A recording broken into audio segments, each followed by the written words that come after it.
Hey everyone, welcome back to J plus K Retro Gaming Channel. For today's 5-minute challenge, I'll be playing one of the most iconic games of all time, Pac-Man.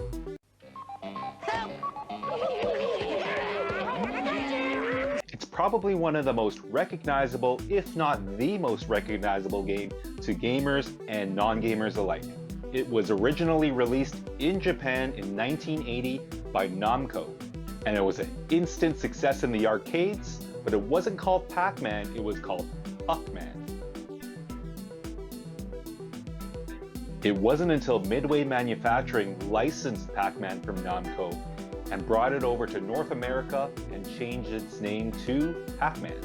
Of course, it's also one of the most successful coin-ops in gaming history. I remember as a kid spending so many of my quarters on Pac-Man. In the arcades, there was also the gaming tables, cabinets. It was one of my personal favorites. So it is a maze action game. So of course, if you guys don't already know, you're controlling that little yellow Pac-Man and you have to go through the maze eating all the pellets before you get touched by one of those ghosts. And because it was such a huge success in the arcades, of course, there are many ports. One of the first being that on the Atari 2600 in 1982.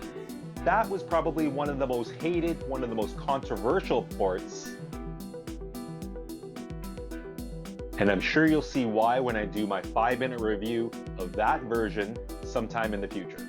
But after that initial release in 1983 and 84, Atari kind of corrected its mistake and released better versions of the game that resembled the original arcade game. Many ports later, in 1988, Nintendo released its version on the NES, which is the version I'll be playing today. So let's see if this game stacks up to the original arcade version and if it passes the 5-minute challenge. Time to play Pac-Man.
That was Pac-Man on the Nintendo Entertainment System, and yes, it definitely passes the 5-minute challenge. This game was so fun and so addictive, and I haven't played the original arcade game in a while, but if memory serves me correct, this game stacks up almost perfectly. So let me know in the comments what you guys think of this version, and how close is it to the original arcade game. So let's get on to the ratings. For audio and music, this game scores a 10 out of 10. That's right, perfect. The music is so iconic. The beginning theme and the music played in the intermission between the levels, man, it brought back so much nostalgia. The songs were so classic, so much so that I didn't even mind the constant beeping and ringing noises throughout the game. So perfect 10 out of 10 for audio and music. So for video and graphics, I'm going to give this game 9 out of 10. Not much to complain about here. So classic, very simplistic with the maze, but amazingly perfect.